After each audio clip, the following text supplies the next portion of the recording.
Hello everyone, welcome back to my channel. Today I'm going to be talking about more classics that I've read and why I would or wouldn't recommend them. This is going to be a little bit of a mini series on my channel. I did this video when I hit 1,000 subscribers a couple weeks ago.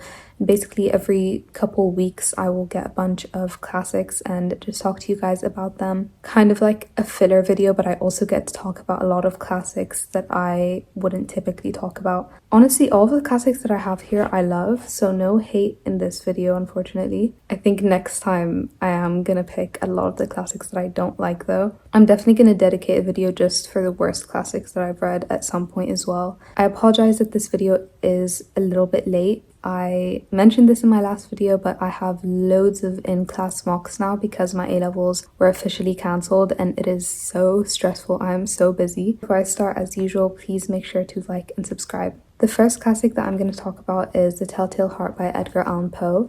This is a short story that is perfectly eerie and gothic in the way Edgar Allan Poe is. It is following an unnamed narrator as she describes to us how they plan to kill and murder their neighbor, their old neighbor, because they didn't like his glass eye. It was very creepy, very well done. It felt like a long poem.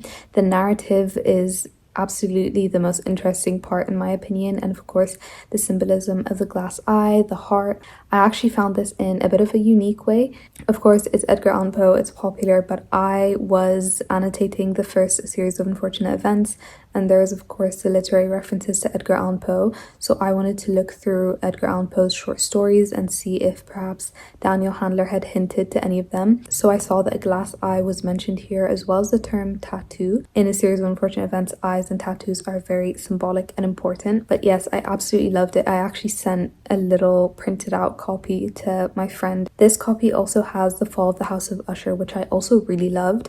I will say Edgar Allan Poe is a bit difficult for me to read. I won't say Shakespearean level, but for some reason it is a bit more difficult for me to read than other classic authors. Maybe because he does write poetry, so it kind of leans more towards ambiguous writing, I guess. But The Fall of the House of Usher was also very, very creepy, eerie, beautiful. Symbolism was incredible. I loved the little plot twist. It was so creepy. My stomach dropped when I read it. There's also The Cask of Amontillado, which wasn't my favorite of the three. I felt like it was a lot more simplistic, but it was still good. The next classic that I'm going to talk about, or the next two classics, are the two J.D. Salinger books that I've read. The first is The Catcher in the Rye, which is about a boy who has failed at yet another boarding school and he runs off to New York where he lives, but he does not go back home, but rather roams New York and discovers a lot about himself and growing up and the city. Very beautiful, very atmospheric. I've spoken about it so many times on my channel. Definitely a good alternative to The Bell Jar if you're trying to look for a book set in New York that is about exploration and adolescence. A lot of people find Holden annoying, but I think he can be very relatable for some people, and he went through so much. I can personally tell that he's a very sensitive and emotional person, but he tries to act like he isn't, and I really appreciated the way J.D. Salinger dealt with that because it wasn't spelled out for us. Would definitely recommend, especially because it is on the shorter side. It's about 230 pages. It was really easy to read. And the next J.D. Salinger book that I read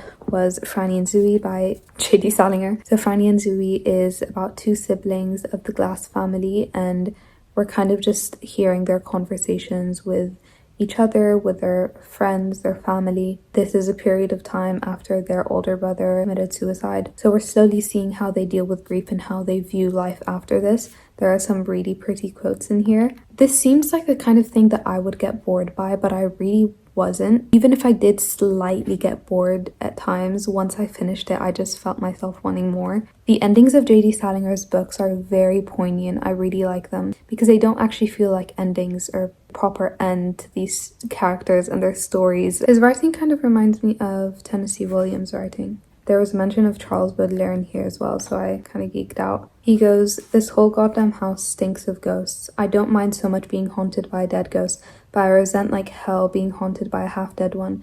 I wish to God Buddy'd make up his mind. He does everything else same or ever did, or tries to. Why the hell doesn't he just kill himself and be done with it? We're freaks, the two of us, Franny and I," he announced, standing up.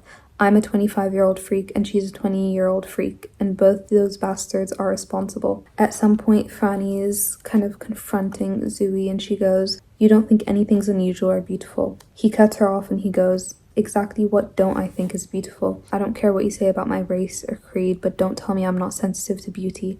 That's my Achilles heel, and don't you forget it." I can hear Salinger's voice in both of these, but I think they are slightly different. The Catcher in the Rye is a bit more story based, whereas this is kind of more about the conversations and characters. Both are pretty character based though. The next book I'm going to talk about is A Christmas Carol by Charles Dickens. I've never spoken about this on my channel before. I studied this for GCSE and I got this copy because I wanted to have it with me in my bookshelves, but I've never actually picked this up and read it. There are some really pretty illustrations. These copies are just gorgeous. I love them. I just don't tend to go for them because they are quite small as well. So if you don't know, Christmas Carol is about a grumpy man named Scrooge who doesn't like Christmas or frankly anything to do with joy or happiness. And one night on Christmas Eve, he's visited by three ghosts: the ghost of past, the ghost of present, and the ghost of future. It's such a sweet, wintry novel. I love how magical and whimsical it is. I definitely want to read more Charles Dickens, but I can see where people do get bored with his writing. I would definitely recommend it, especially in the winter. It's such a quick and easy read, and like I said, very, very sweet. And studying it, of course, I came to research a lot about its symbolism and the characters and what they represent, so definitely added to its beauty. Speaking of beauty, the next book I'm going to talk about is Black Beauty by Anna Sewell. I actually have 2 copies of this. Couldn't be bothered to get down my second one though. So Black Beauty is about a horse, and we are following him from his youth until he is a much older horse. And it was written at a time when horses were still the primary method of transport. Such a sweet novel. There were so many bittersweet moments, sad moments, very happy moments. I learned a lot about horses and how they were used at the time and terminology that's used with horses without it being shoved down my throat, and I finished it feeling just very warm. I would honestly recommend this to everyone. It is a very easy classic as well. In fact, a lot of people would consider it a children's classic even though it wasn't intended to be. This is one of the classics that I will collect copies of because it's so sweet. The little quote on the back here is, "It is good people who make good places." Anna Sewell managed to make horses very relatable, and it was super sweet. Next, we have Dostoevsky's White Nights. So I very recently read this. I've spoken about it. White Nights is about a man who falls in love essentially with a woman that he meets late at night in the streets, and they end up having these visits on the streets every night. Again, similarly to Black Beauty, it was very bittersweet. There are some really pretty quotes.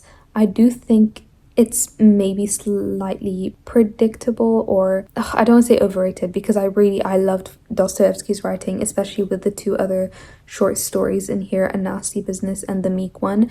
I especially really liked A Nasty Business. I thought the symbolism was very, very well done there. If you don't know, A Nasty Business is about a man who goes to his worker's wedding, and it's kind of about class differences and hierarchies within society. And The Meek One is about a man whose wife committed suicide, and he's kind of recounting their story and why he thinks she might have done it. You begin to realize he was kind of a horrible husband and person. That one did get a tad boring at times, and White Nights definitely has a section where the main character, the narrator, kind of goes on a monologue that's a bit tiring. But generally, Dostoevsky's writing is very beautiful, and I found the stories very poignant, especially White Nights. But like I said, perhaps slightly overrated and slightly predictable, but still enjoyable, and I'm very excited to read more of Fyodor Dostoevsky's writings. And then the last classic that I'm going to talk about today is Anne of Green Gables by Lucy Montgomery.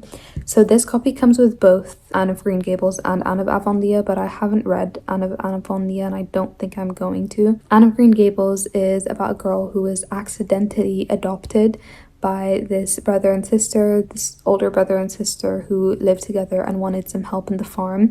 They had intended to adopt a boy and ended up adopting her. She kind of livens up the entire town. She's very cheeky, incredibly kind-hearted. She has red hair, which makes her very unique. It's such a feel-good kind of novel. I actually really want to watch the show. I think that would be easier than reading all 7 or 8 books. There are a lot of books in the series. Would definitely recommend for younger people though. I think it's easy to get bored by it if you're expecting a long-winded, deep story. I didn't really get into it as much, so maybe that's a bit unfair. I'm sure there is a lot of good stuff to get into if I really wanted to analyze it, but generally it was just a sweet feel-good novel. There are some funny scenes, some sweet scenes, some sad scenes. Definitely slice of life. I would pair it with Little Women, but I think I do prefer Little Women. And that is it for today's video. I really hope you guys enjoyed.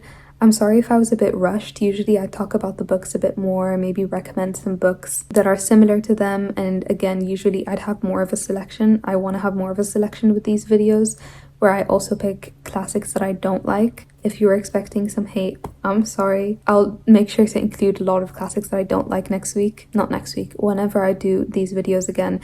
But I am so tired and busy and stressed right now. Nonetheless, I do hope you guys enjoyed, and I will see you guys next week.